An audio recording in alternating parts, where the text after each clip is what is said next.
Continuamos então com o nosso estudo do livro Crianças e Suas Vidas Passadas, de Carol Bauman. Crianças relembram a morte. Após fazer 12 jovens regredirem, não podia perceber nenhum valor imediato naquelas regressões ao acaso.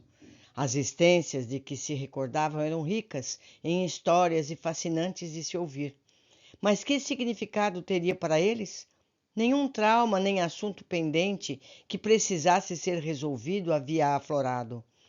As histórias de vidas passadas de que se lembravam talvez pudessem encorajá-las a desenvolver talentos ou capacidades que trouxeram das vidas passadas, ou lhes fornecessem roteiros de vida construtivos ou mitos particulares que pudessem guiá-los à medida que envelheciam como escritora de Amanda em seu passado.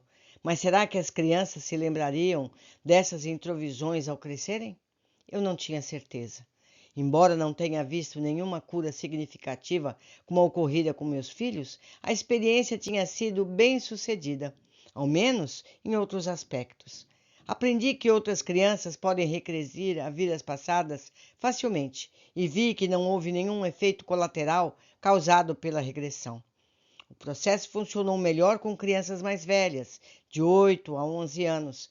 Não deu certo com crianças de 4 e 6 anos, que fiz regredir. No entanto, me lembrei de que Chase estava apenas com 5 quando teve suas lembranças da Guerra Civil pela primeira vez. Portanto, não podia tirar conclusões. Uma pergunta foi respondida com certeza. Crianças pequenas são capazes de reviver suas mortes e visitar o estado de pós-morte. As experiências de morte foram extraordinárias. Na verdade, tive que me lembrar de que se trata de crianças desculpa, descrevendo suas mortes. Não as havia preparado de forma alguma para suas mortes relembradas. Não queria assustá-las. Entretanto, ao fim de cada vida, descreviam a experiência da morte. Todas as crianças lembravam de mortes tranquilas, colocando-as na categoria das 62% de mortes naturais, da doutora Van Baa. E todas as experiências de morte foram similares. Ao morrerem, se descreviam flutuando sobre seus corpos, subindo cada vez mais alto no céu, como os adultos o fizeram em suas regressões. A transição parece ter sido feita sem esforço. Testemunhar essas crianças passarem pelas mortes em suas vidas passadas sempre me animava. Era um momento sagrado. Podia sentir uma mudança na energia que havia no interior do aposento. Por vezes tinha certeza de ver uma luz em volta da criança, que ali se deitava em paz absoluta. Aguardava esses momentos para perguntar o que havia aprendido com aquela experiência, ou melhor, o que haviam aprendido com aquela existência que acabava de lembrar. E todas as vezes a resposta era uma pérola de percepção com uma sabedoria e maturidade maiores do que seus poucos anos de experiência na Terra teriam possibilitado. Nesses momentos, percebia estar na presença de almas sábias e experientes. Só quando terminava a regressão e elas voltavam à sua personalidade infantil, é que podia me dar conta de como eram pequenas. Durante uma das regressões de Chase, após ter passado por sua morte, perguntei: o que aconteceu depois que morremos? Sem hesitar, num fluxo constante de palavras, num tom de quem sabe, explicou: quando morremos, podemos escolher o que queremos fazer. Podemos voltar à cena da vida que acabamos de deixar e encontrar outras informações que possam responder a questões que complementarão aquela vida. Você pode ver o que acontece com as pessoas que ficaram, pode voltar em espírito, dizer adeus e ver o que acontecerá a elas no futuro. Se perceber que está tudo bem, está liberado para deixar o plano da Terra. Essas foram suas palavras exatas. Perguntei o que aconteceria se visse que os seres queridos corriam perigo. Ele disse: você volta rapidamente num outro corpo para ajudar aquele grupo. Após a morte, você tem a oportunidade de se mover rápido de um lado para o outro, em espírito, voar sobre as cenas que deixou para trás e vê-las em tempo real. Você está num tempo diferente do que temos na Terra. Depois você vai para o paraíso antes de voltar para outro corpo. As observações de Chase foram confirmadas por relatórios de experiências de quase morte e pelas descrições dos místicos orientais. Se Chase, com 7 anos, sabia disso, será que todos sabemos? Será que o nosso nascimento, como disse o poeta Wordsworth, apenas um sonho e um esquecimento desses estados espirituais? Parece que Chase só precisou de uma pequena cutucada para fazer esse conhecimento vir à tona.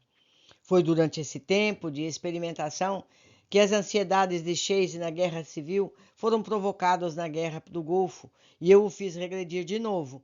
Ele tinha 8 anos então, 3 anos após a sua primeira regressão. Ele voltou àquela vida com a necessidade de completar sua morte. Finalmente encontrou a paz com sua lembrança, se libertou dos sentimentos tristes daquela existência. Mais uma vez, eu era lembrada do poder real desse processo, como questões subsistentes do passado podiam ser pacificadas apenas ao serem recordadas. Era aquilo que residia o grande valor. Aquela sessão foi profunda e cativante para nós dois. Por que não conseguiria repetir aquelas profundas experiências com essas regressões ao acaso? Seria porque meus jovens voluntários não tinham problemas específicos para estudar? Ou seria porque o impulso para voltar à vida passada se originava em Chase e não no meu intermédio? Eu estava num beco sem saída nas minhas experiências com as crianças. Não percebia se havia ou não algo mais a aprender com aquelas sessões de regressão. E não tinha certeza de que as crianças estavam ganhando novas percepções ou sendo ajudadas, voltando às suas vidas passadas. Meu entusiasmo estava minguando. Não tinha certeza do que fazer a seguir. Então decidi esperar. E aconteceu algo que devolveu o meu ânimo. Meus amigos, faço aqui eu uma observação.